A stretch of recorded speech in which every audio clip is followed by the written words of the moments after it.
of the Coles Tractor and Equipment Football Roundtable on J98. Same play, Giesler going in motion. Pressure applied from St. Genevieve. Fowler looking deep for Heberly. His defender falls down. It's caught by Heberly. He gets inside to the 5-yard line of St. Genevieve.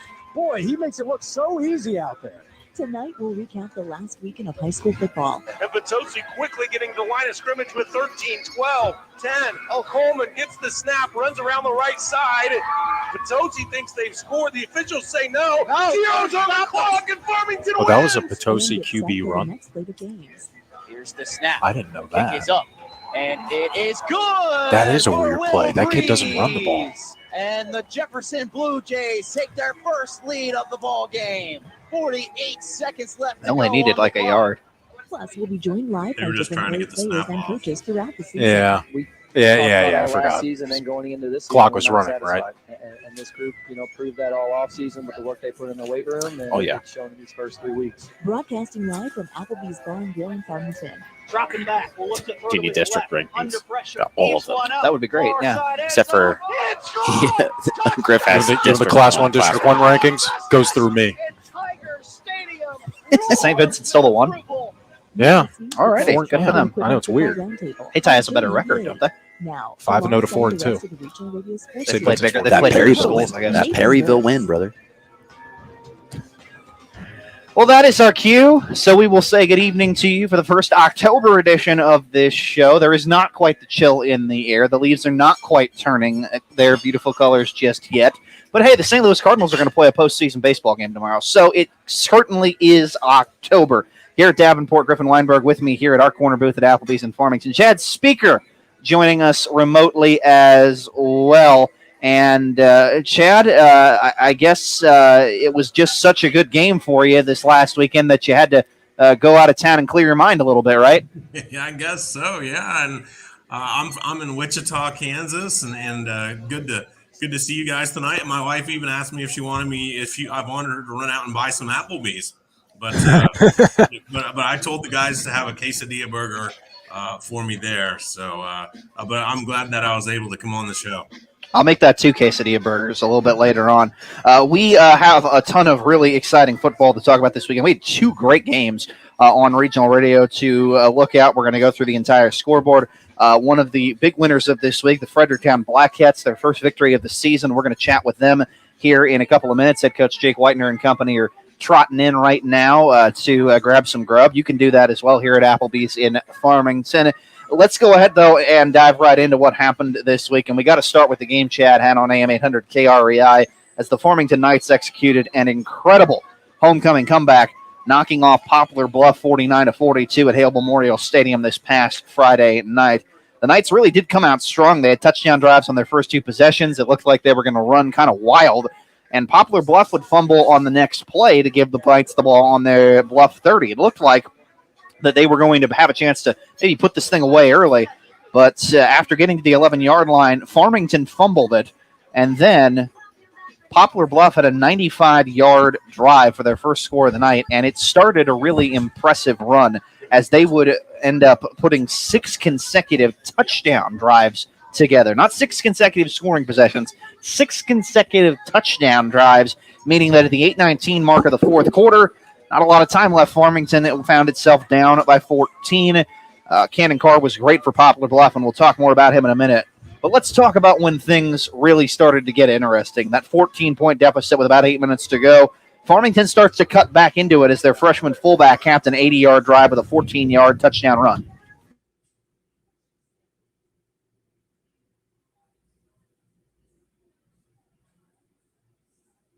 Farmington has at least a chance now. 5:54 remaining here in the fourth quarter. Kason McLean ends up running for 193 yards, 2 touchdowns on 28 carries. And Chad, the fact that Farmington ran it so well early on, you kind of figured, with those numbers that McLean had, it would show up all game. It went kind of silent in the middle part there. They moved it for the most part, but they couldn't stop Poplar Bluff. Did you get the sense after that touchdown drive when it was a 1-score game, okay, there's at least a shot here? Yeah, well, and as the final portion of that call right there, and Farmington at least does have a shot now. But the problem was that I mean, you can score all you want, right? But when you're down 2 scores and the other team has scored 6 straight possessions, I mean, you have to find a way to come up with a stop. And thus, on top of that, you have a missed extra point in there. So it's an 8-point game. Farmington and head coach Eric Krupe are kind of in a bind, knowing that they haven't been able to slow down Cannon, Carr, and company for Poplar Bluff. So Krupe and head company decided they're going to try and get the ball back on the ensuing kickoff.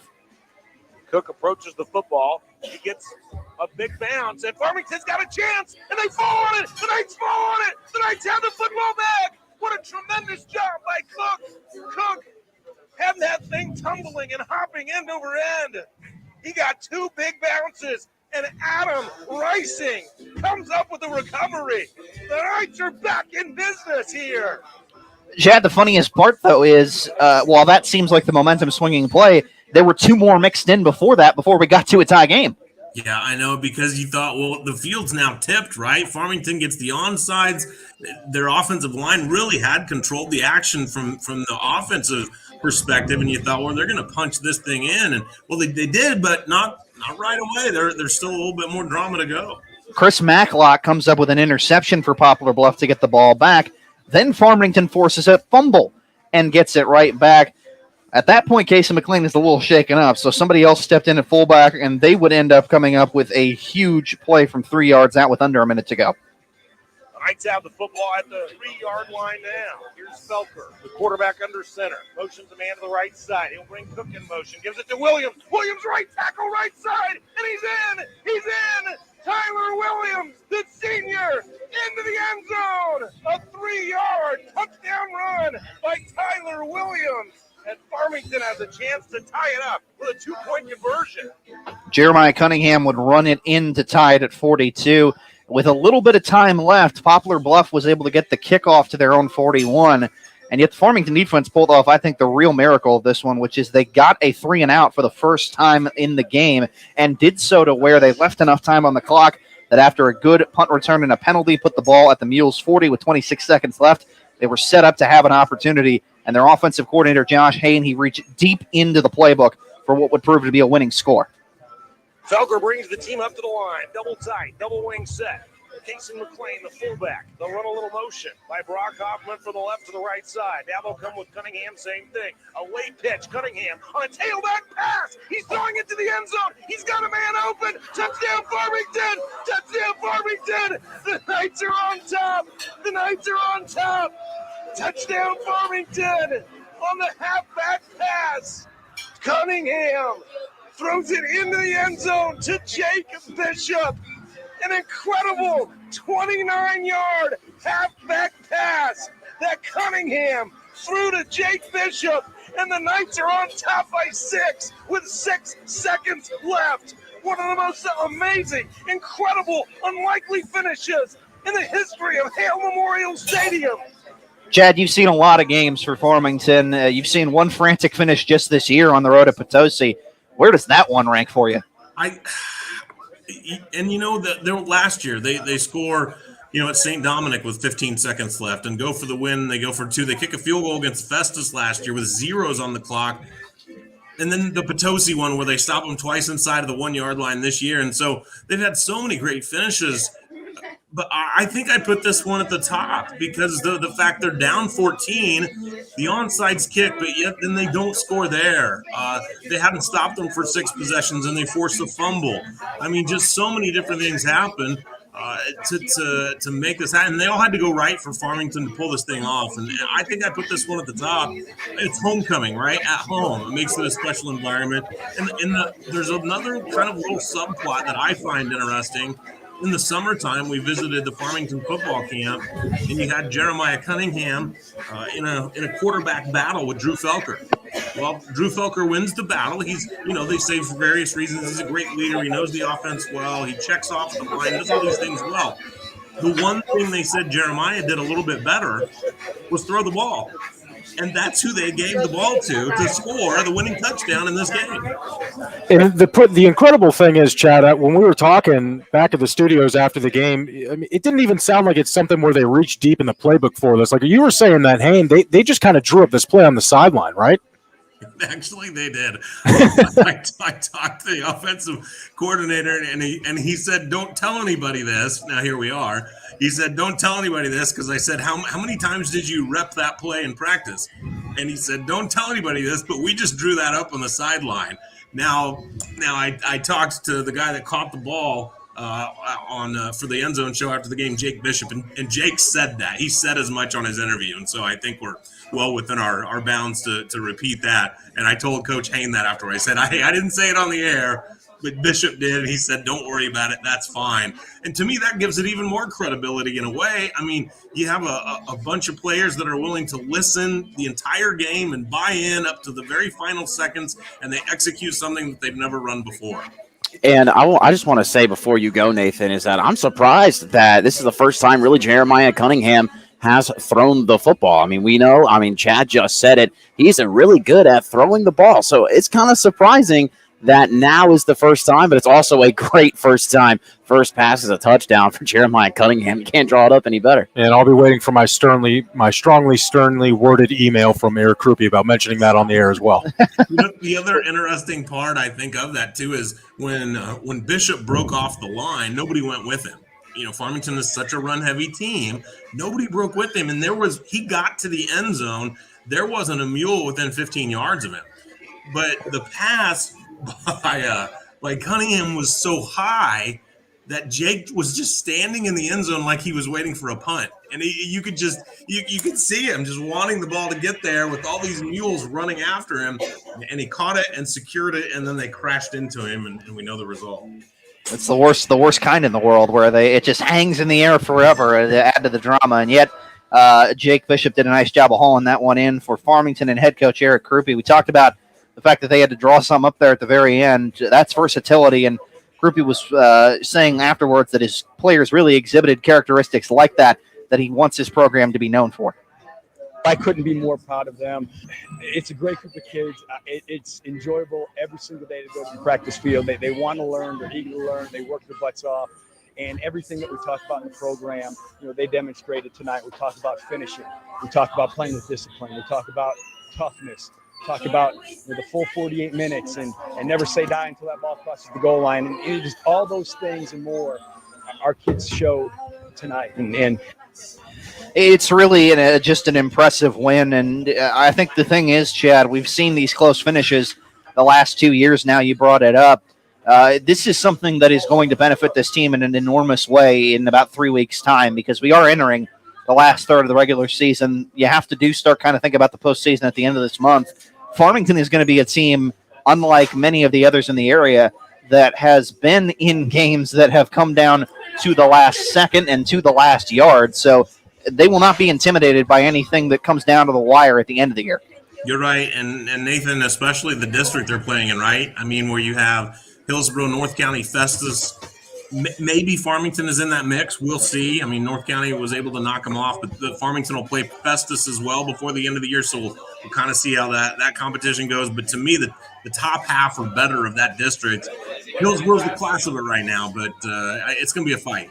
And how important, again, sorry, Nathan, I keep cutting you off, man, but how important is that Farmington and Festus game going to be? Because I was just mentioning it to Nathan just a couple seconds ago, Farmington is now the second seed in District 4 Class 1, so it should be an interesting couple of weeks for Farmington, but hey, they're staying up there. It keeps them alive to at least have a shot at that 1 seed here, although we'll see how things develop given that North County has a head-to-head win and what sort of tiebreakers that may lead to down the stretch. A de facto SEMO North Championship game, which it seems like has become the case the last couple of years, is waiting for Farmington this week after improving to 5-1. We'll talk more about their game with Jackson in a little bit. Poplar Bluff, meanwhile, falling to 4-2, and they'll be headed to Cape Central this coming weekend. Well, from one thriller, we go over to Bonne Terre to another, where the North County Raiders escaped, beating the Festus Tigers 41-35 on AM 1400 KJEF. The Raiders would strike first with their first possession of the ball game. They drove the field. They had some great hard-nosed running, particularly from quarterback Nolan Reed. And then after they didn't give up a first down and forced the Tigers to punt right away, the North County offense took the field again and scored again with their junior phenom running back making one of his trademark big plays. So here's Reed. He's in the shotgun. Takes a snap. Hands it off to Joe Smith. He's got a couple holes. He makes a man miss. Here goes Joe Smith. 20, 15, 10, 5. Joe Smith takes it all the way to the end zone for a Raiders touchdown. Meanwhile, Job Smith a little bit later on after the Tiger offense stalls out again, goes untouched about 20 yards on the first play of the second quarter, and it's 21-0. I was chatting today, Garrett, with somebody who I was with at the the Festus North County game last year. North County led 28-7 after a quarter. It was deja vu. North County jumped out to a lead early. They ran the ball well. Job Smith made plays. It was all working well. But when you give Cole Rickerman a chance, man, I mean, it's just incredible what he did from this point on. Oh, yeah, it was absolutely incredible. And you talked about against the end of the Hillsboro game, even though they did come out with a loss in that game, this man, Cole Rickerman, unfazed, especially down 3 touchdowns, 3 extra points. It didn't bother him at all. He came into the game, and you'll hear it in just a minute. He led a drive to start the offense and getting going. Finds Isaac Stuckey for a 27-yard touchdown pass to finally get his team on the board. Kyan Roberts-Day rips off a long touchdown run. And then at the very end of the half, and I mean very end, the Tigers wrapped up a run of 21 straight points to get themselves back into the ballgame and tie things up. It's going to be the last play of the first half. Here's the snap. Rickerman is going to fire to the end zone, and it is caught for a Tigers touchdown. Oh, my goodness. Eric Roos. And that is going to be a 1-point game. This extra point can tie it up before halftime. We got a ball game here in Bonne Terre. Extra point did tie it up. Eric Roos, the former North County Raider, bites his old team. However, second half rolls around, and the Raiders score 12 in a row. And that's because the good news is, if you're a North County fan, they were able to answer a Festus touchdown by making it a 2-score game again in the fourth quarter, thanks to their running game. 5-point lead, 6:38 left to go in this ball game. High formation, quarterback sneak. Nolan Reed gets into the end zone for another Raiders touchdown. This, I think, is the huge difference this week for North County compared to the loss they suffered against Hillsboro. That offensive line at least clearly had its way, and this team that wants to be a run it first, second, third, and fourth down kind of outfit, they got to do that with Reed and Smith this week. Yeah, exactly. And the crazy thing is that this is the first time in about 3 weeks where North County has really had their full offensive line as a cohesive unit.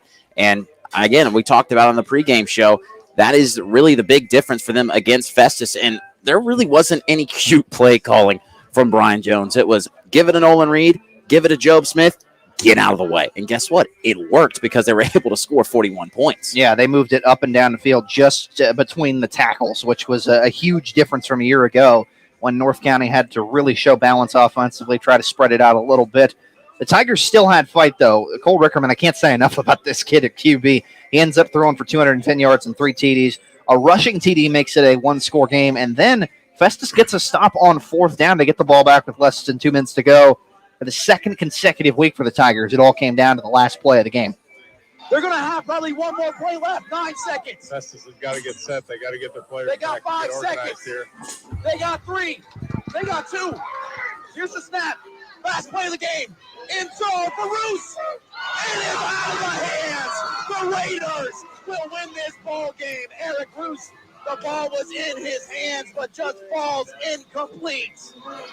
The former Raider bit them before halftime in this one and almost ended up tying it up at the horn, but just couldn't quite hold on. And that's I'm sure we'll talk more about what happened for North County, but the sting for this Festus team is incredible. And listening to AJ Ofadale in postgame I thought was interesting. After the Hillsboro loss, I had a chance to talk to them during the week. They were pretty impressed with how their team played. They said, okay, it feels like we're headed in the right direction here. We'll have a second chance in the postseason. Coach O after this one was more along the lines of, why did we not finish this game? Why didn't we make that play at the end? Yeah, I mean, definitely he was upset the fact that they were down early. He knows that he has a team that shouldn't be down early in that situation. He's proud of the resiliency. He's proud of the fight to get back into the football game, but he knows he has a team that should not have been in that situation. So I understand as a coach, it's got to be frustrating. But at the same time, you look at this Festus team, they are, I believe it's 3-3 now. This is not a 3-3 team you want to face when it comes to the district tournament. But I completely understand where Ophadale is coming from. I mean, you want your team to compete all 4 quarters at the start of the whistle to the final whistle. And sometimes you saw it. In that first quarter, you really didn't see the Festus Tigers we were used to. So definitely having a complete 4-quarter game is what Ophadale is looking for next week. Really good 3 quarters. Problem is not a fast start, and that ultimately dooms them. Meanwhile, on the flip side, you got the Raiders and their head coach, Brian Jones, who afterwards said he's proud of the resiliency from his team. I told them that the second half is going to be about pride and how do they want to, what kind of memories do they want to talk about for the rest of their lives? Is it going to be that we blew a 21-point lead, or is it going to be that we battled back and won the game? And our kids responded and they battled back and won the game. And I get after these guys sometimes. It goes back to one of the first things I learned, something I learned at the very first coaching clinic I ever went to. A guy named Steve Adazio said, he said, you coach them hard and you love them hard and you don't ever forget the second part. That is current Colorado State head coach, Steve Adazio, former head man over at BC. And obviously, Coach Jones, I'm sure, just so proud of the way his team has responded the last couple of weeks. I do think it's worth noting, we talk about the fact that Nolan Reed and Job Smith ran the ball well. That doesn't happen unless the dudes up front, Mason Lay, Peyton Allen and company, are paving the way, and it sounds like they did it Friday night. Oh, yeah, absolutely, and it kind of reminded me of one of the Farmington games against Cape Central. They were able to do a QB sneak right up the gut and get 5-6 yards. That's how it seemed like with North County this week. You had so much trust putting the football on the ground. You didn't need to throw the football if you're Brian Jones. He knew that. He said, hey, we're going to give it to Nolan Reed. He's going to go between the tackles, and he's going to pick up 5. He's going to pick up 6. We're going to get Job Smith, and he's going to break a couple of big plays, and that's exactly what happened. So much faith in that O-line, and there are a whole bunch of veterans up there, and they're ready to go.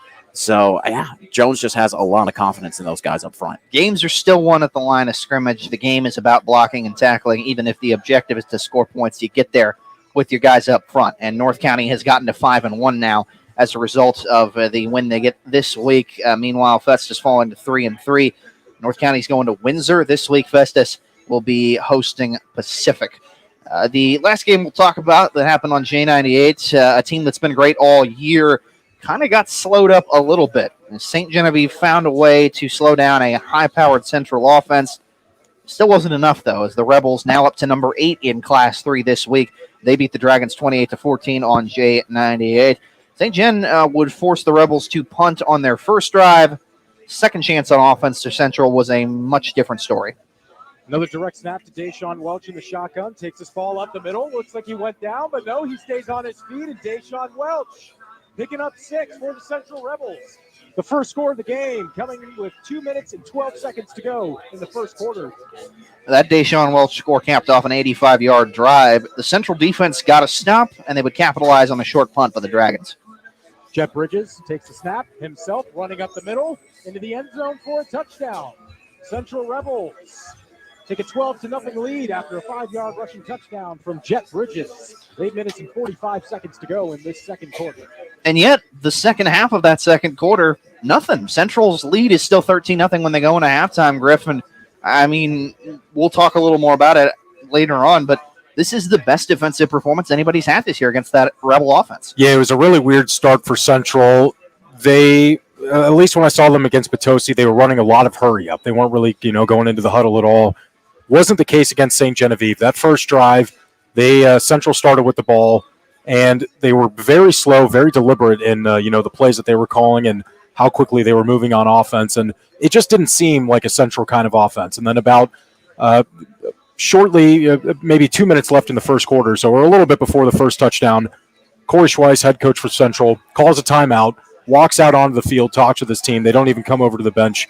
Something changed there, and I think it was 3 plays later, Central ended up finding the end zone. So I think it was just about the game plan going into the game.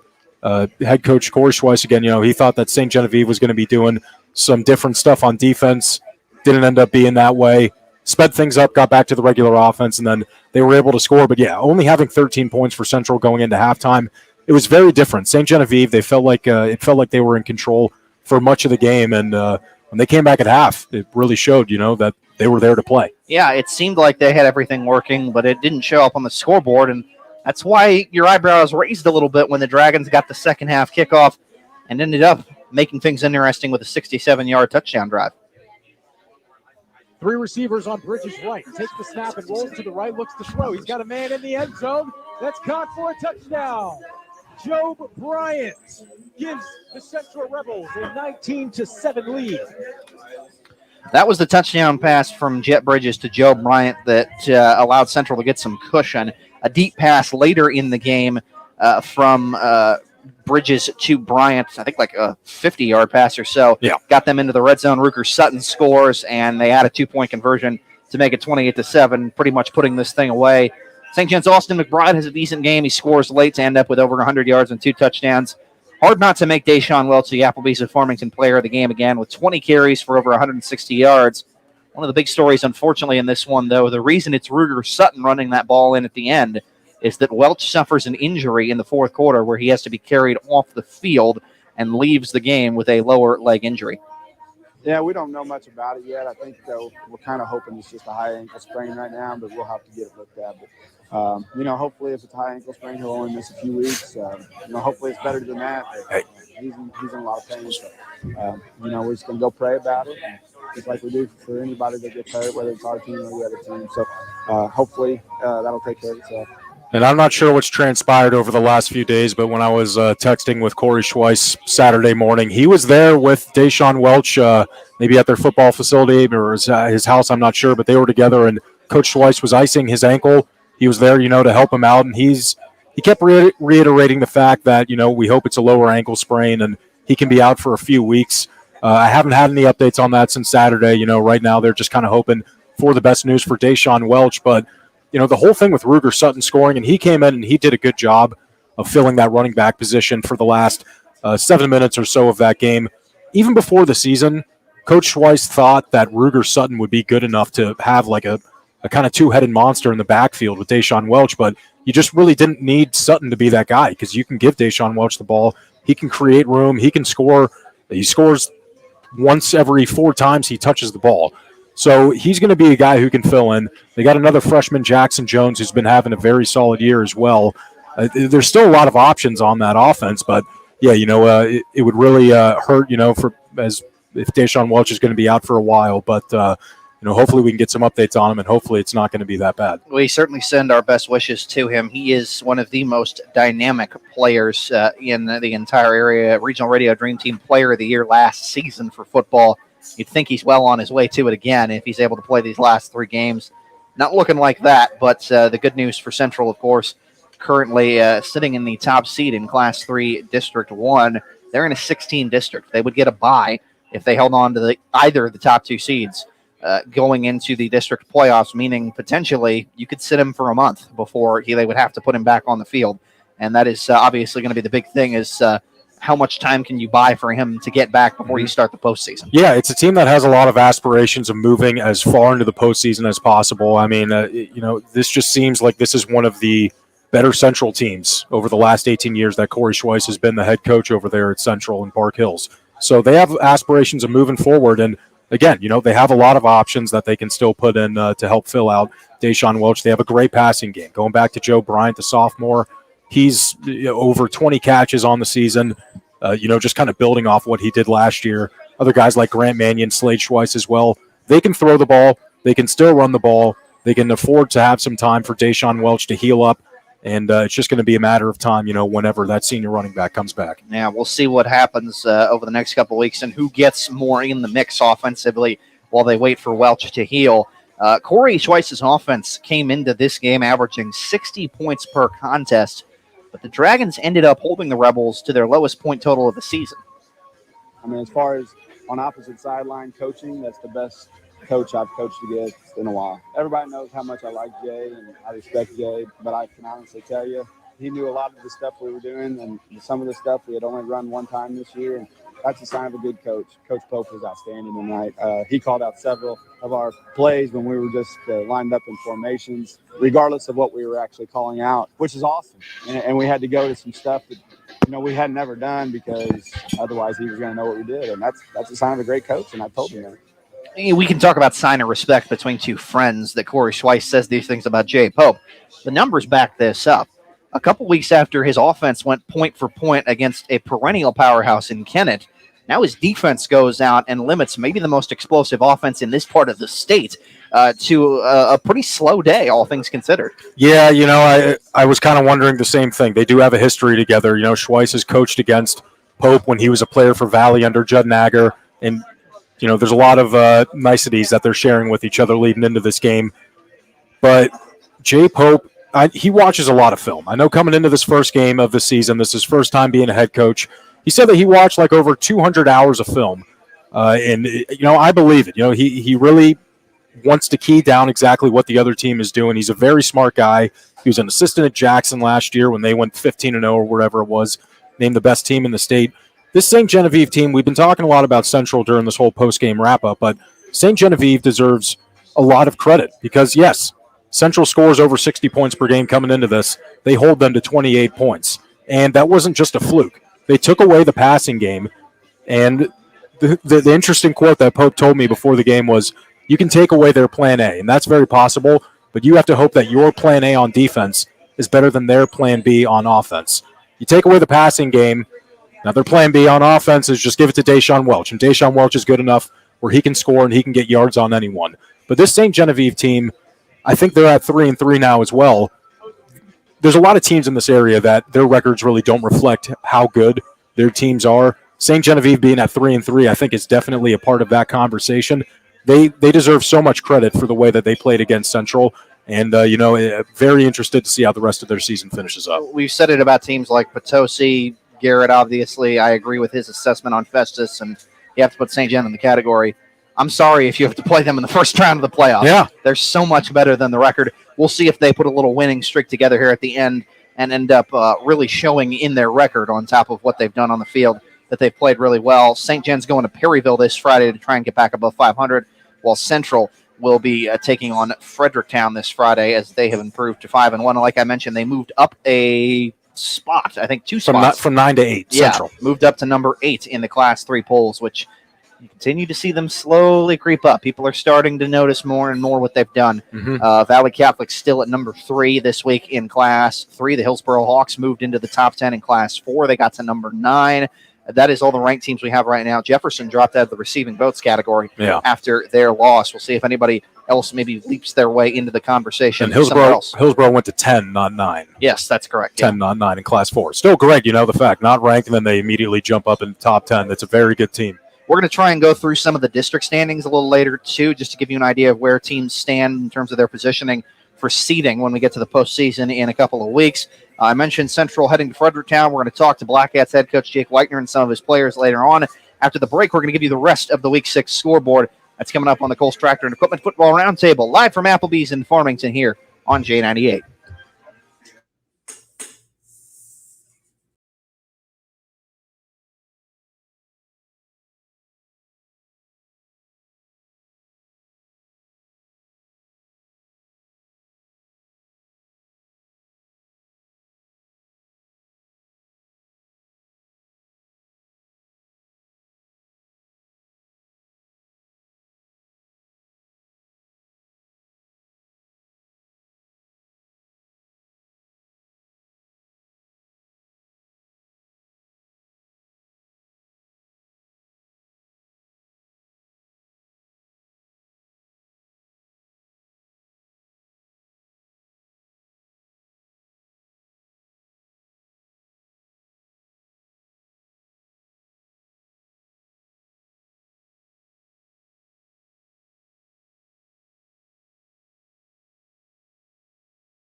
The Cole Striker Equipment Football Roundtable on J98. Glad to be with you here from Applebee's in Farmington. Thank you to Amy Cousins and crew for hosting us once again. They will certainly have you if you are looking for a place to watch the Cardinals beat the Dodgers tomorrow night.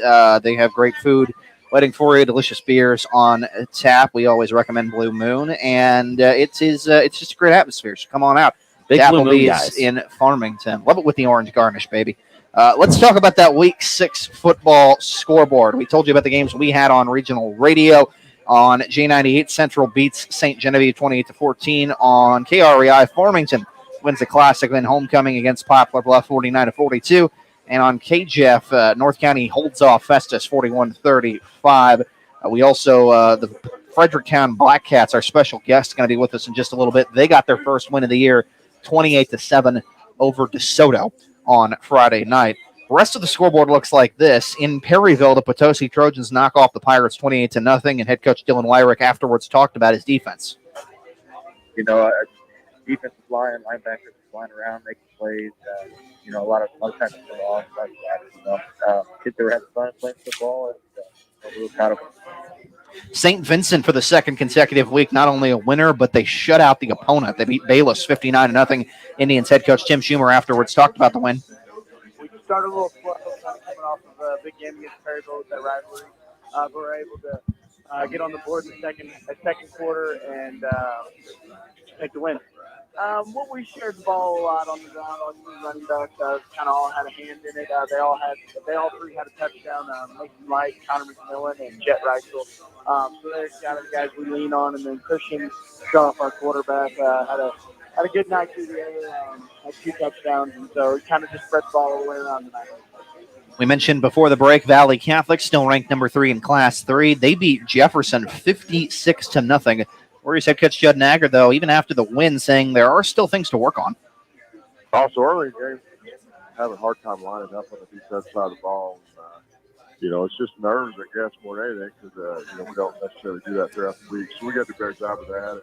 And we just got to continue to put more tools into their belt on the defense side of the ball, so they understand how to solve some problems on their own out there on the field. And ultimately, I think that's one of the things high school football is about is teaching kids how to solve some problems.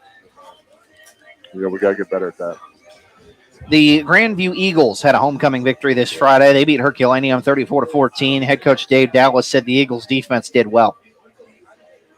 We got up 14-0, and then they got back in it by 2 vertical passes, and we had good coverage on it. They won them 1 ball chip.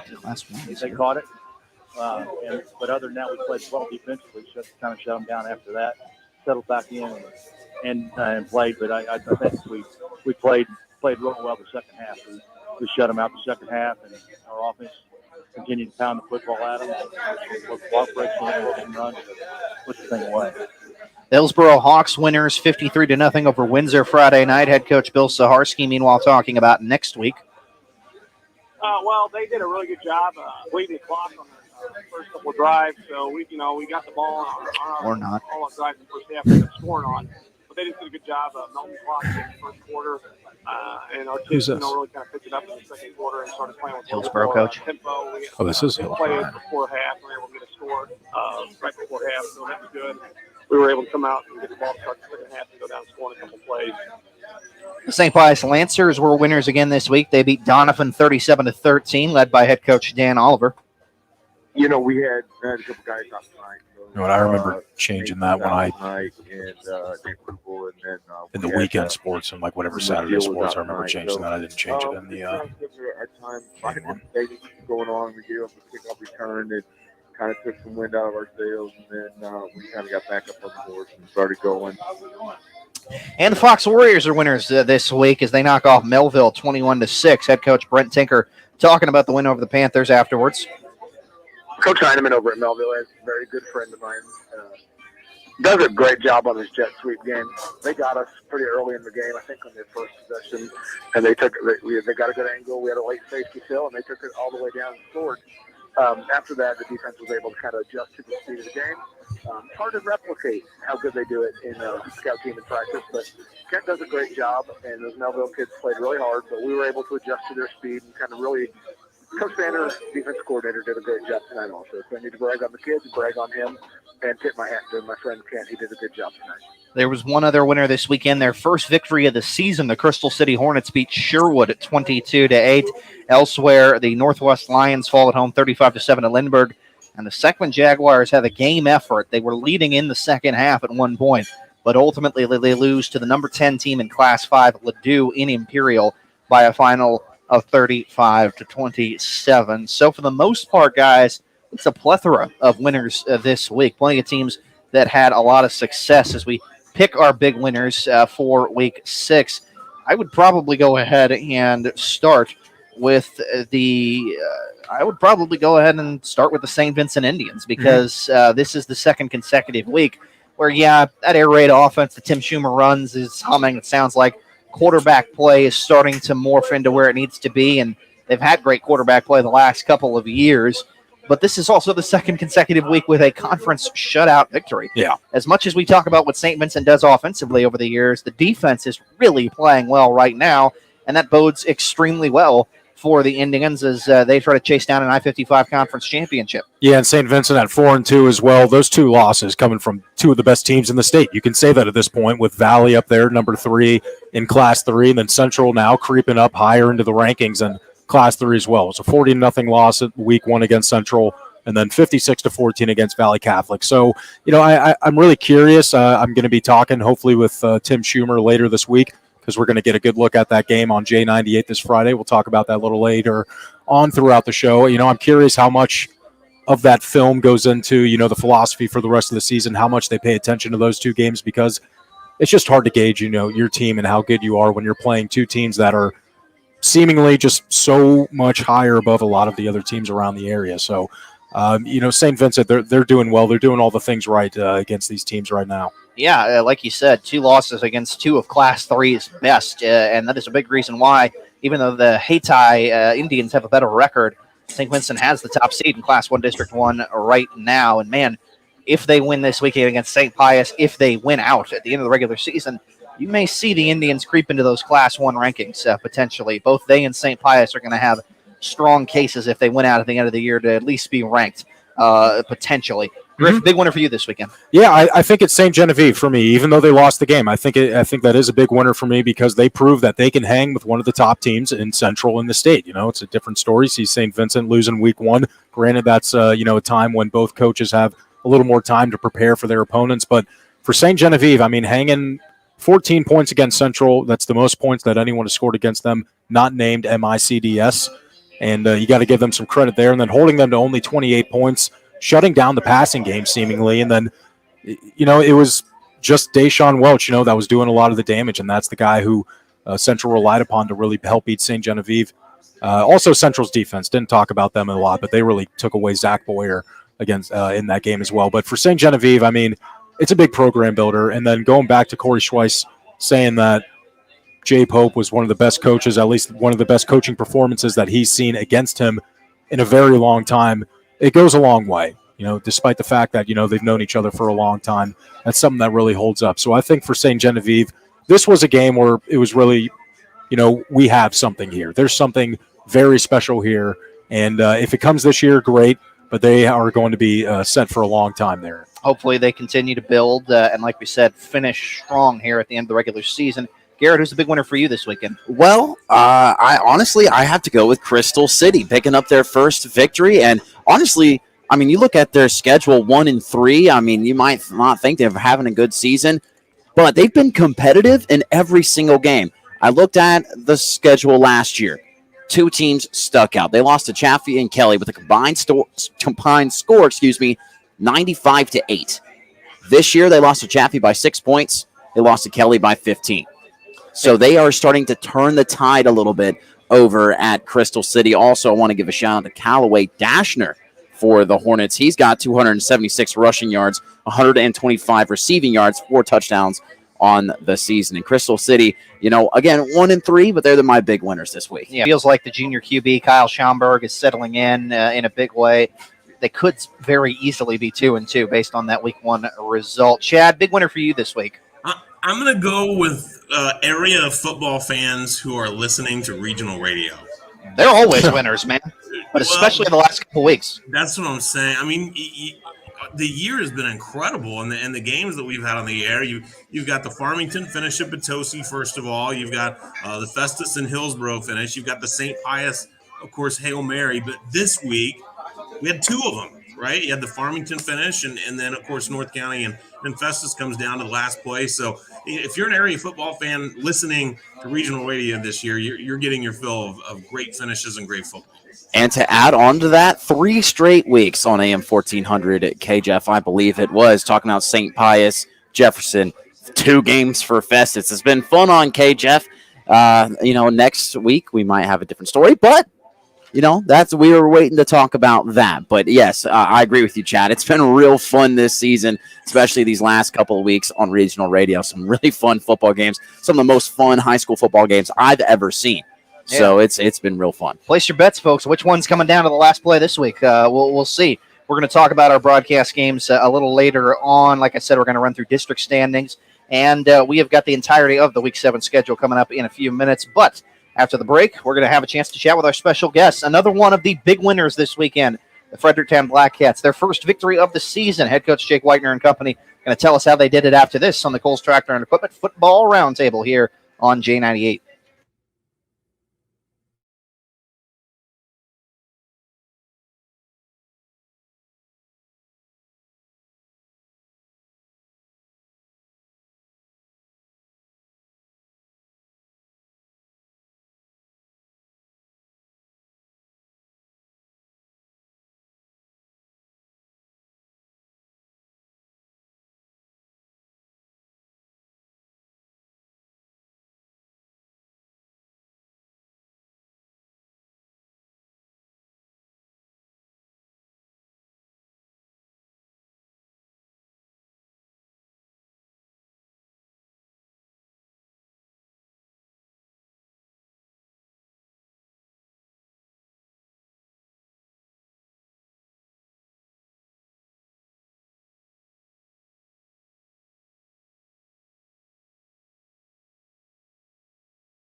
We're back on the Coles Tractor and Equipment Football Roundtable on J98. Thanks for tuning in tonight. We're glad to have you with us on KTJJ Farmington Festus Park Hills. I'm Nathan Gertz, and I have the pleasure of getting the chance right now to chat with our special guests this evening. A couple of guys from the Fredericktown Black Cats who were winners for the first time this season. Their head coach, Jake Whitener, is with us, as well as a couple of their players, Garrett Marler, Isaac Smith, Jerry Couch, TJ Bowling, and Carter Chaining. Guys, congratulations, obviously. And, Coach, as somebody who's been around that program for a long time, how did it feel to actually get that W? It was great for these guys. I think the excitement spoke for itself. You could definitely tell game in, game out, going into it, there was a mojo that they had.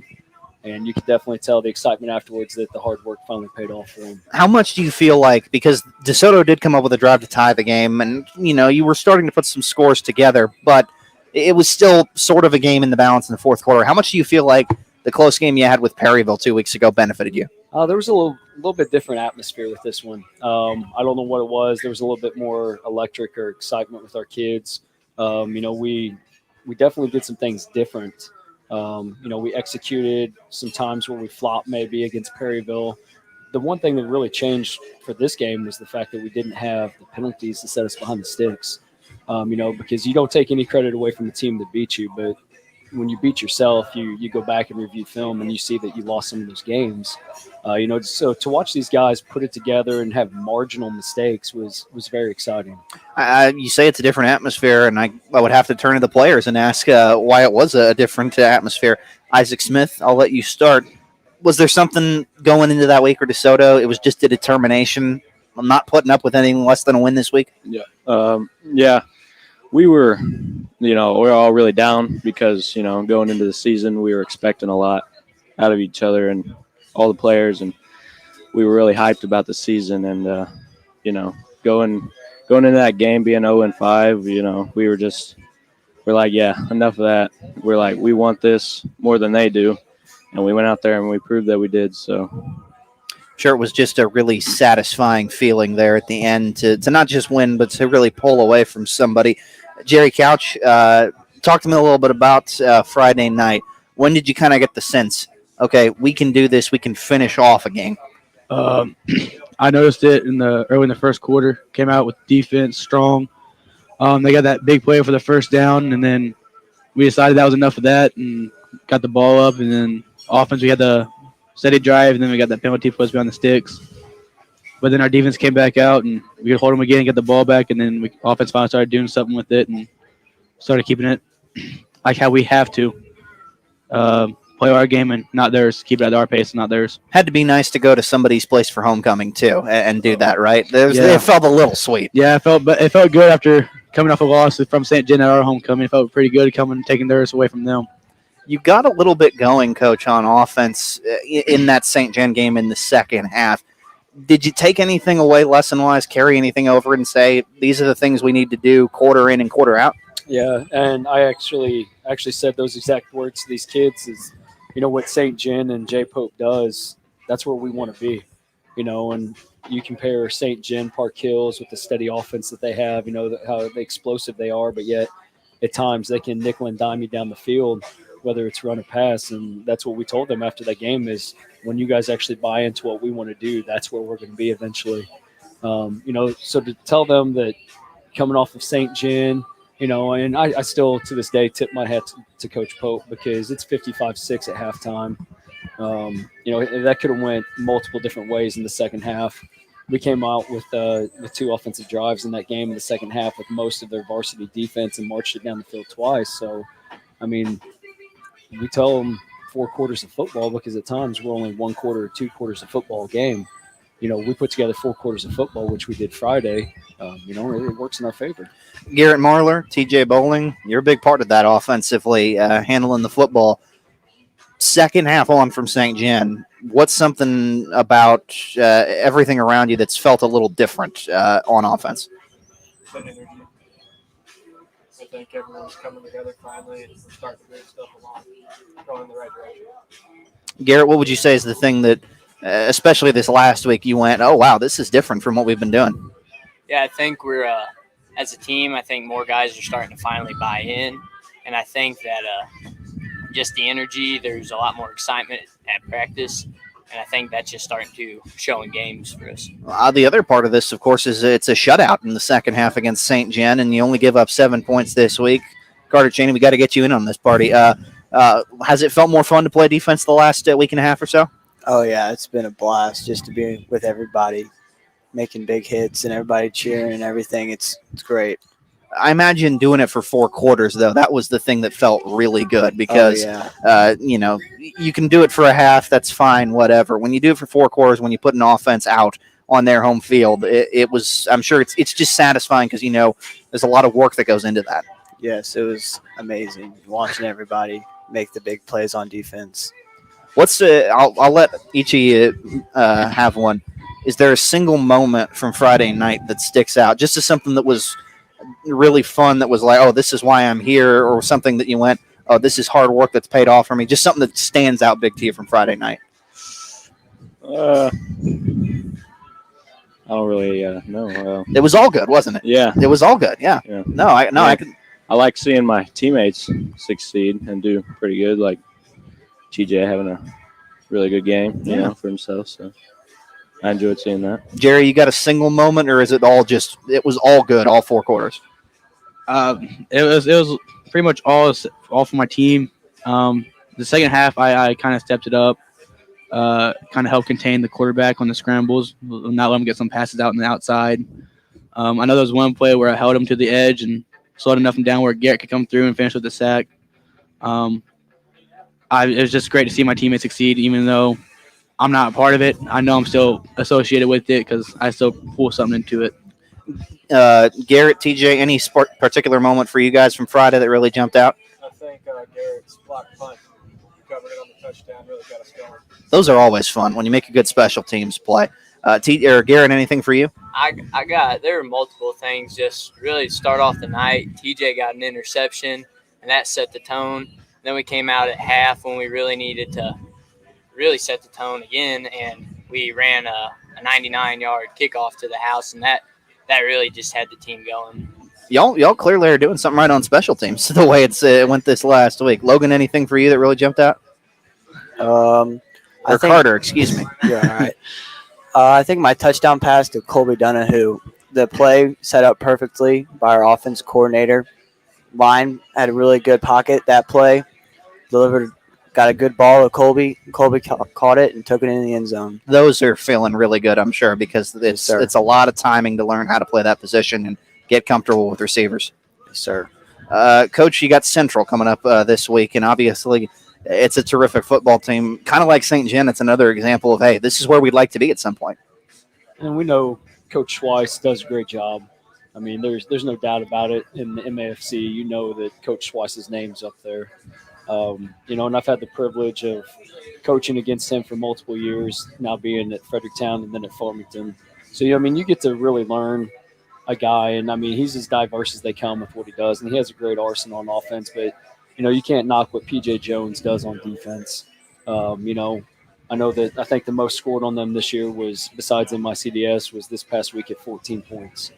So your back's against the wall at that task, coming in at 1-5, and then you look at them, and it's a David versus Goliath matchup. But at the same point, with where we're at in our season, the kids having their first win, we're kind of on a high, but we know we had to focus coming yesterday, watching film and revamp for this week. But when it comes down to it, you pin your ears back and you go, and you just got to get after them.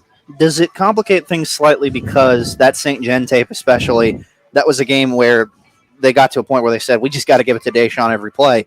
And then he got hurt, and he's probably not going to be there on Friday night. And now kind of their hand is forced in terms of being a diverse offense this week. Yeah, but Coach Schweiss is going to have something planned. He's got multiple assets on that team. If he wanted to give it to Joe Bryan out of the backfield, he easily could. He's got Ruger Sutton that's an option at the running back position. An offense like that, even though you have an explosive player like Deshaun, it's not built just solely around him. There's something else to come that Coach already has in his back pocket for next year when Deshaun is truly gone. So ultimately, we have to plan for the offense that we saw on film because that there's somebody he's going to put in that spot to do what Deshaun was doing in the backfield. Might as well get familiar with the other guys because they're going to be there next year too. I'll start with you, Coach, and then I'll go around for everybody else as we head into that last third of the regular season, and then the playoffs will start, I guess, in 3 weeks' time after that.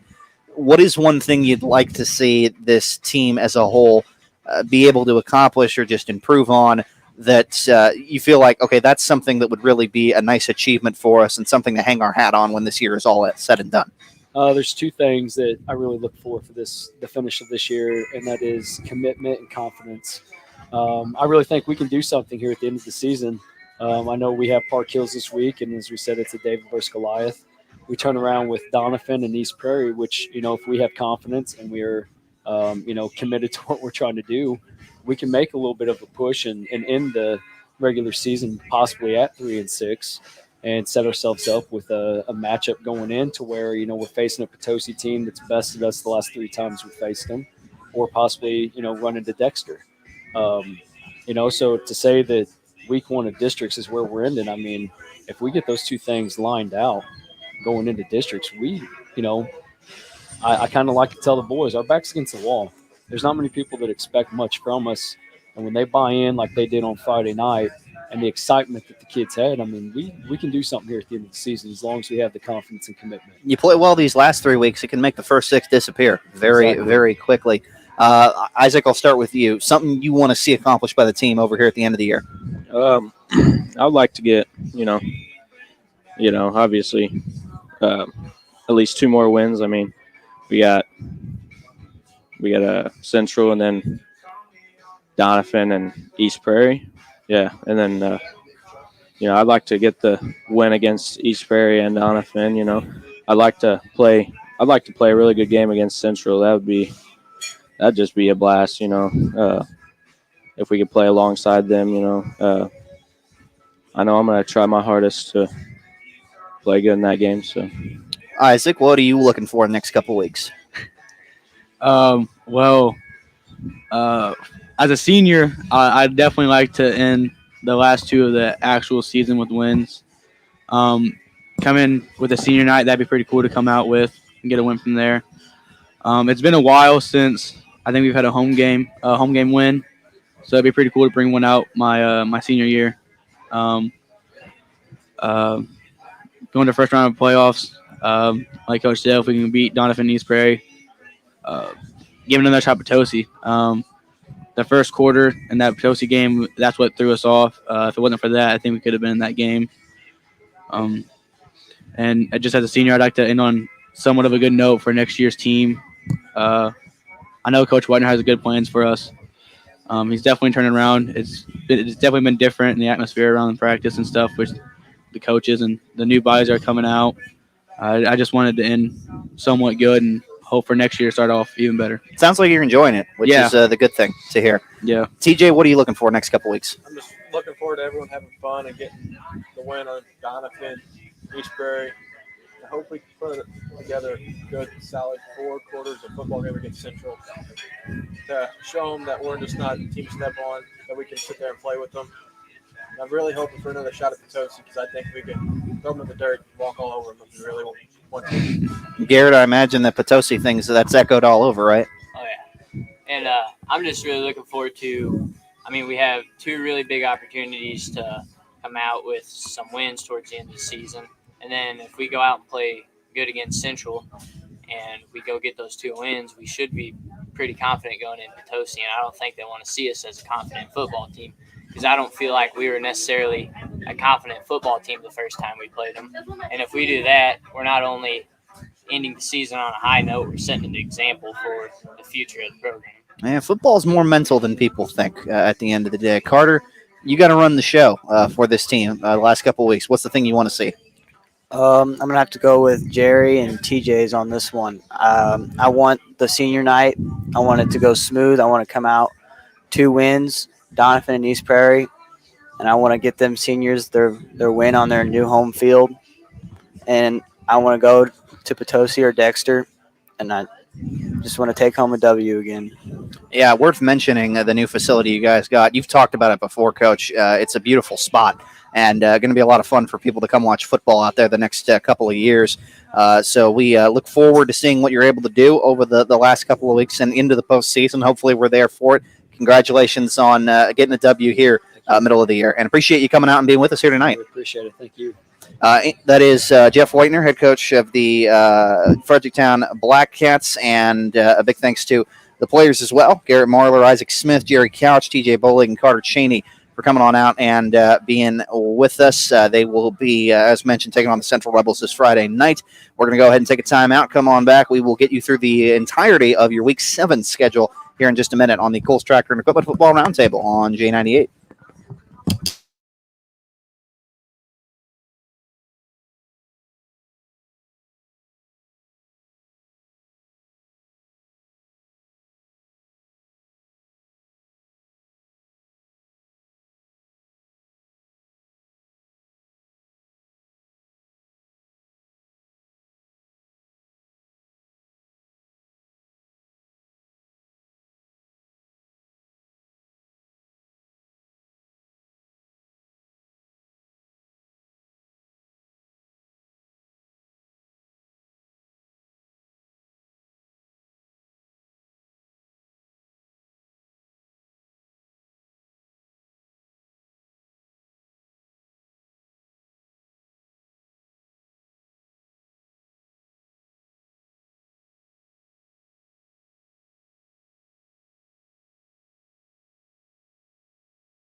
On J98, Coles Tractor and Equipment on Highway 32 in Farmington, home of the LS Tractor. Don't just follow the herd, lead the herd. As Nathan Gertz welcome you back here along with Garrett Davenport, Griffin Weinberg, and Chad Speaker. We've talked about what has happened in Week 6. Let's move ahead to this Friday night and Week 7. It's a very busy schedule. There are a lot of games. We start to see more of the teams in the area play non-conference opponents this week outside of the area. So amongst the games on the schedule, we mentioned the Fredericktown Blackcats. They're going to take on the Central Rebels. The St. Genevieve Dragons are headed to Perryville to battle the Pirates. You've got the Grandview Eagles going up to Festus to take on the Jefferson Blue Jays. It's homecoming at R7. North County Raiders will be visiting the Windsor Owls this Friday night. The Herculaneum Blackcats go to Bayless. Crystal City Hornets visit Principia. Potosi Trojans are at St. Charles West. Valley Catholic Warriors keep challenging themselves. They'll take on New Madrid County Central, who was runner-up in Jefferson's district last year. The Festus Tigers are hosting Pacific. The Northwest Lions are going to Parkway South. And the Sequin Jaguars are traveling to Webster Groves. Those are conference games in the Suburban Conference. One other is a Saturday game when the Fox Warriors head to Hazelwood West. A Saturday morning game. Yeah. Yeah, I love that. I love the Saturday morning stuff. 11 a.m. kickoff. Get that thing in as early as possible, it sounds like. Probably watch that game instead of Mizzou. I mean, we'll talk. we'll briefly discuss what happened to Missouri in just a minute. But, Chad, I'll let you start. Anything on the Week 7 schedule that jumps out to you? I like Grandview at Jefferson. Grandview, to me, seems to have kind of built that thing from the defense forward. The offense is starting to come along, but they for sure have turned the corner on their program, and now where are they headed? You know, how far up can they go? I think they face a Jefferson program that they don't only built it, they've arrived. You know, you get to the semifinals last year, you've arrived as a program. They started out this year so hot. I know they had that tough setback against Pius, and then the Valley thing. I mean, that's just Valley being Valley. But to me, maybe a little bit of a barometer for Grandview. How far have they come? Or are they catching Jefferson in terms of ascendant programs around the area? A big lead in the first half at Father Tolton Columbia, and they're only down a score against St. Pius going into the fourth quarter. By all accounts, they could be 6-0, as good as it's gone. And even then, they're 4-2 coming into this week, sitting in the number 2 seed in their district in Class 2, District 2. The Jefferson Blue Jays in Class 2, District 1, meanwhile, are really trying to fight for some position because they're at the 4 seed right now. The reigning champs are going to need wins here down the stretch to help their positioning. So absolutely a fantastic battle in the I-55 Conference for sure. The North County Raiders and the Windsor Owls meeting up this week I think is fascinating just because in talking with coaches that have played Windsor, they rave about that defense and how well it's played so far this season. And they made Hillsboro work for it at times in that first half last week. We'll see if North County, after the emotional high of a great victory this past weekend, perhaps maybe a little slow on the offensive end. If Windsor plays well defensively, perhaps they can give themselves an opportunity going into the second half of that one. The Owls are right now right at the number 4 seed in their district. So there's an opportunity to maybe move past, and they're only like decimal points behind the number 3 seed Pacific. So there's an opportunity to move up there. And, of course, for North County, like Farmington and Hillsboro at 5-1, you're trying to jostle for position to get to that number 1 seed in Class 4, District 1. Griff, game for you this weekend that really stands out? Immediately, Valley at New Madrid, I think, is something that stands out to me. I mean, 2 undefeated teams, 2 teams who really know how to put points up on the scoreboard. I think the question coming into this game is, will New Madrid be able to overcome that Valley Catholic defense? Warriors only allowing slightly less than 6 points per game, and New Madrid giving up 20 points per game. So I think the defense is going to be a big part of that game. And, I look at the score from last year, and Valley ended up winning that one 62-18. So we know how good Valley is, and I like that they keep challenging themselves with some of these other teams that are out of conference, out of the area. So looking forward to see exactly how that game plays out. One of Class 2's best, even if they're not ranked, for sure, in Central. And then on the flip side for Valley Catholic, yeah, they're winning. They've been dominant. They're number 3 in the state. Guess who's number 2? Well, it's the team right above them in their district standings in St. Mary's, the team that knocked them out of the playoffs a year ago. So if the Warriors are going to end up as a top seed come district time, and of course, if they're going to, continue to play well as they get closer and closer to perhaps seeing St. Mary's, it will be a big deal that they continue to play well against New Madrid County Central. Big game for you, Garrett. I'm actually looking at this Pacific at Festus game, and I really want to see how the Tigers really respond to dropping 2 in a row. I feel like they're going to come out in this game with a fire in their hearts, and they're going to be ready to give Pacific all they got. So that's one I really have circled on my schedule. See how Festus, where are their minds at after losing 2 in a row, especially with districts so close away? What kind of team are we going to see when we get into the postseason? They would have to be on the road for their last 2 postseason games at this point, as they're the 4 seed in Class 4 District 1. You would not want to see them in that spot at all. So there are certainly teams within their own district rooting for them to get on track and start winning games here at the end of the season. Just to very quickly go through those district standings as comprehensively as possible. The St. Pius Lancers are the top seed in Class 1 District 2. That's important because the team they're in front of is the team they've lost to. The only one they've lost to, Monroe City, just barely. So there'd be a tiebreaker there in terms of head-to-head that could give Monroe City the 1 seed. Class 1 District 1, meanwhile, St. Vincent, we mentioned it, because they've played up and because the 2 losses have been to 2 of the best teams in Class 3, they've got a slight edge on Hayti for the number 1 seed right there. That has been a game I have been waiting to see the last couple of years in that district. We'll see if maybe they can hold position there. We talked about it. Jefferson's the 4 seed in Class 2, District 1. Grandview, the 2 seed in Class 2, District 2. Class 3, District 1, the Central Rebels have the 1 seed just ahead of Kennett. Fredericktown is currently the number 5 seed. So talking to their players, they were mentioning they really would like a second shot at Potosi. Currently, they'd be lined up to play the Trojans in a first-round playoff game. Meanwhile, Valley Catholic, St. Gen, the possibility for that great crosstown rivalry to be renewed in the district semifinals exists, as while the Warriors are the 2 seed. St. Gen is up to the number 3 seed at 3-3. Herculaneum is the number 5 seed currently in Class 3, District 2. Class 4, District 1, Hillsboro has the slight edge right now as the top seed. Farmington 2nd, North County 3rd, Festus 4th. Perryville is the 6th seed, and DeSoto is the 7 right now. In Class 4, District 2, I mentioned Windsor's the 4 seed. The top seed there is Vashon, undefeated. And then up in Class 5, good for the Seckman Jaguars. Even with the loss this week to Ladue, they stay in the number 2 seed in Class 5, District 1, behind Jackson. Fox is the number 4 seed currently there after their win over Melville. Northwest Lions, our only Class 6 team, they are currently the number 7 seed in District 1, hoping to maybe make a little bit of a push at the end of the year past some perennial powerhouses from the St. Louis area like SLU and DeSmet. So that just about rounds out where we stand as we go into the games next week, and that gets most of our Week 7 schedule out of the way.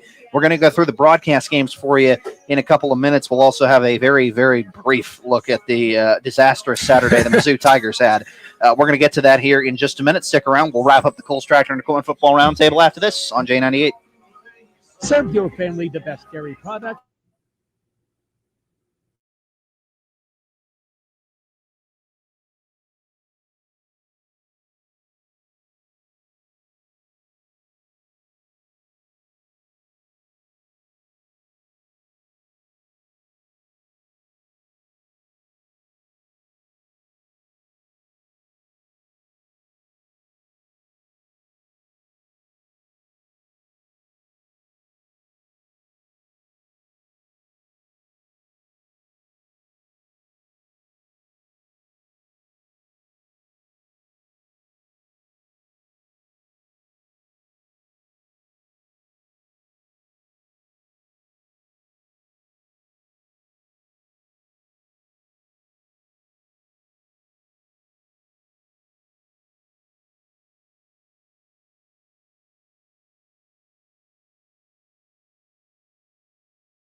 Back one more time from Applebee's in Farmington. It's the Kohl's Tractor and Equipment Football Roundtable on J98. Well, we're going to talk some football we don't really want to here. As the Missouri Tigers taking a beating from the Tennessee Volunteers on Saturday puts it lightly. They lost 62-24.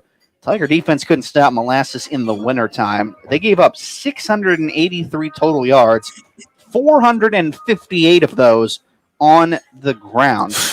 I mean, it's just bonkers in terms of the raw statistics. I didn't know that's possible to give up 458 rushing yards. I've seen teams give up that amount of offense when the opposing team throws for 458 yards. That's easy. And we knew that this Missouri defense could not stop the run, but I didn't know it was this bad. Showing was the worst loss for the program since joining the SEC in 2012. To say I'm disappointed is an understatement. It's my responsibility to have this team prepared and ready to play and to represent this university in the right way. And I didn't do my job today. And we'll go back to work tomorrow to get it corrected. That was head coach Eli Drinkwitz. He has the same tick as I do of smacking his lips when he's talking. That's how you know he's mad, is when those are some ferocious. I was going to say, did you ever hear him give any kind of... No, because we won games. Yeah. App State won games. All these negative stats, I was about to say, it sounds like somebody who doesn't like Eli Drinkwitz was writing them up afterwards. That mystery will be solved later. Right now, let's hear from Coach Drinkwitz about what he told the team after the game. You either circle up as teammates, coaches, fight for each other, fight your way out of this, or you point fingers and you blame. When you walk out of that building, everybody's going to tell you it wasn't your fault, it was somebody else's fault. They're going to point stuff out on social media or whatever. But at the end of the day, the only people that can solve it are in that room. Well, one of those guys no longer in the room is defensive line coach Jethro Franklin, so there is at least one finger pointed in one particular direction. The Tigers do rank dead last in the nation in rushing defense. They're giving up over 300 yards per game. They're doing the inverse of an option offense right now. Mizzou will face the Mean Green of North Texas this Saturday afternoon. Kickoff is at 3, so pregame starts at 1 o'clock. You can hear it on AM 800 KREI and AM 1400 KJF. Can either fight through it or point fingers. You don't want to point fingers, but you did. A little bit. When you give up 400-something rushing yards, you kind of have to point a finger at that Yeah, point. but I don't know if firing the defensive line coach is going to be the answer that solves all their problems. That's fair. I just want them to hold up a finger for number 1 after this weekend. Hopefully they get another win to get back to 500 at least, as they fell to 2-3 with the loss here this past Saturday. While that game will be on Saturday, we have some great broadcasts coming your way on Friday night for high school football. We're going to start on AM 800 KREI, where the Farmington Knights are back at home after the thrills and chills of that homecoming win over Poplar Bluff. Chad Speaker. Now comes the game that always seems to pop up this particular week every year. Basically, your de facto SEMO North Championship against the reigning Class 5 state champs in Jackson. Yeah, it is. And, Farmington is, fighting in this SEMO North to try to get to the top of the hill against Jackson. But you kind of referenced it. It's no different than the rest of the state fighting to try to get it to the top of the hill against Jackson in terms of the state. You take a look at Farmington's or district championship score against Jackson, and you compare it to the state championship score. It's the same thing, essentially. Farmington did just as well as anybody else did. 49-14 was that score. Well, Platte County lost the title game 42-7. Exact same differential. So Jackson just does this to everybody. Jackson lost a lot off of last year's team in terms of personnel, but they seem to have just reloaded. Farmington lost a lot. They seem to have reloaded to an extent. Maybe didn't start the season at 100 miles an hour like Jackson, but Farmington, it seems, has kind of utilized those reps to build the abilities of their new players, and it feels like they're playing their best football right now, which they will definitely need to. Jackson started out with Brent Uckley and with that air raid offense, and they threw the ball a lot more than they ran it. Last year, the last 2 years, it's been very close to a 50-50 split. This year, they're actually running the ball for 50 more yards than they're passing it. So they're not a one-trick pony either. Jackson's just such a great opponent. But Farmington can win those close games, right? That's their calling card. So their job is just simply to get this thing into the fourth quarter and see what happens from there. You mentioned that district title game a year ago. I'll take it back 2 years ago when it's a 7-0 game at one point and late in the first half against Jackson. The last time the Indians came to Hale Memorial Stadium. Eric Krupe is clearly building a program that knows they'll have to beat Jackson every year if they want to go to some really spectacular places. So it's not like any of those kids, young as they may be, this may be their first time playing in that game. it's not like they're not being told this week, hey, this is the real standard we're trying to live up to. It is. And that game that you referenced, Nathan, from 2019, that was 14-14 middle of the fourth. And it ended up being 35-14, but Jackson scored. Farmington turned it over twice deep in their own territory in that ball. That was a coin toss late into the fourth quarter of that one. So, no, the Knights haven't won this matchup. In fact, Jackson's beat them 10 times in a row. But they have played Jackson as well as anybody else. And Farmington certainly is a team that's playing good football right now.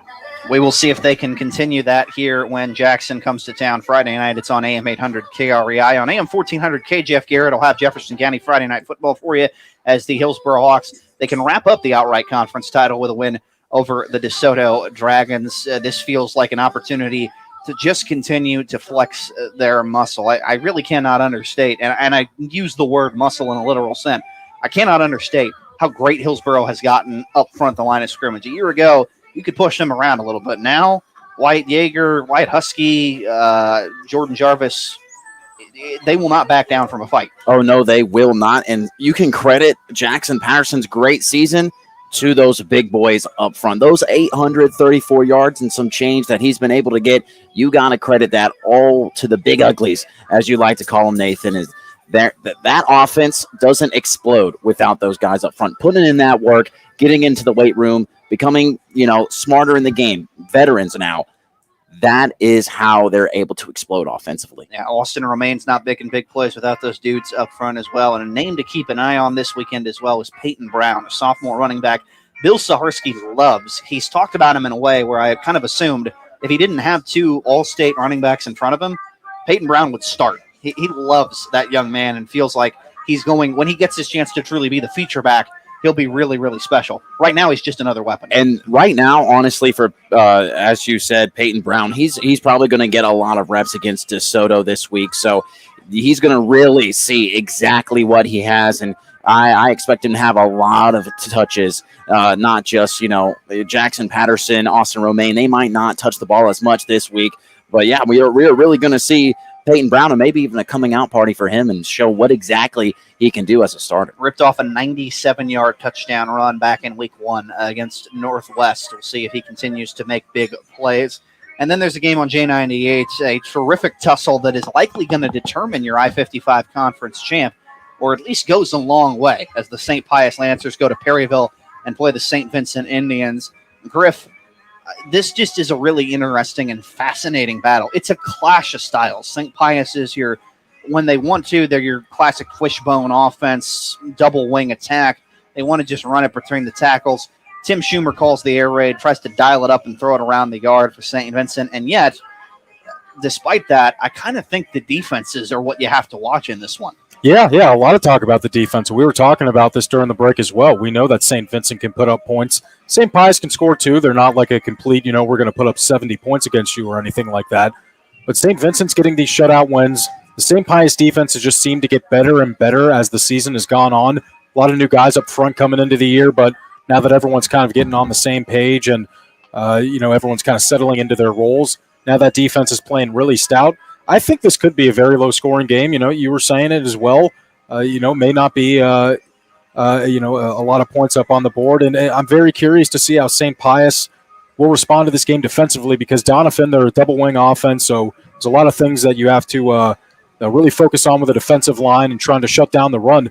Completely different offense for St. Vincent, a team that's going to let it go. The last team to really spread them out, and even then, that's kind of iffy, was Jefferson a couple weeks ago. Because the Jays, they will go to the shotgun. They will put a couple of guys out wide and trust Drew Brees. That was still more of a double wing attack, too. A lot of an emphasis on running the football. It is more of a different animal than they've seen all year facing the St. Vincent Air Raid. Yeah. So, I want to know what those adjustments are going to be like when you're last week preparing for Donovan and that double wing offense, and then how you just completely eliminate that from your defensive scheme, from the game plan. And now you have to start to defend the air raid. So, it's going to be a challenge for St. Pius, and we'll see how it is Friday night. It feels like linebacker play will play a big role, but in different reasons. For St. Pius, it's because linebackers like Michael Argana and Nate Rubel and Logan Jacobson, they'll have to play in space and defend the pass a little more than they have. And for St. Vincent linebackers like Mason Light, it's obviously about trying to stop that run game force Colin Smith behind the chains and make him try and heave up another Hail Mary like he did a couple weeks ago. Yeah, and that could be a story as well. I know there was no Nate Rubel in the game, I believe, against Donovan last week. And, we'll see what his status is for this game. But if they can get Nate Rubel back as well as Drew Merciel, then could definitely change some things on St. Pius' side. Sounded like Dan Oliver was optimistic on Friday night that he'll be able to have him a little bit, maybe not at full strength. Maybe even as a decoy, could throw off the St. Vincent defense as well. Have him in some way, shape, or form because he is terrific and been a big reason why St. Pius has gotten where they are now, where they'll clinch at least a share of the I-55 if they win Friday night for St. Vincent. They can jump into first place if they get the victory on J98. It's St. Pius and St. Vincent on the boot. AM 800 KREI, Jackson at Farmington, and on AM 1400 KGF DeSoto at Hillsboro. We will start your Friday night with the Fleet Schoolman pregame show at 6 o'clock. We'll get you set for all of the Week 7 games. And then when all our broadcasts are done, stay tuned. Home Pools and Spots End Zone show will take you deep into your Friday night, going back over everything that happened in Week 7. That is going to do it for us, though, here tonight at Applebee's in Farmington for our Week 6 show for the Coles Tractor and Equipment Football Roundtable. Appreciate Amy Cousins and company for hosting us once again. And thanks to Greg and Christy Coles, as always. Greg and Christy Cole for making sure to be one of our title sponsors of this event. We look forward to being back with you next week on the show. But for now, for Chad Speaker, Garrett Davenport, and Griffin Weinberg, I'm Nathan Gertz. Appreciate you joining us for the Coles Tractor and Equipment Football Roundtable on J98. We'll see you next week. Until then, so long, folks.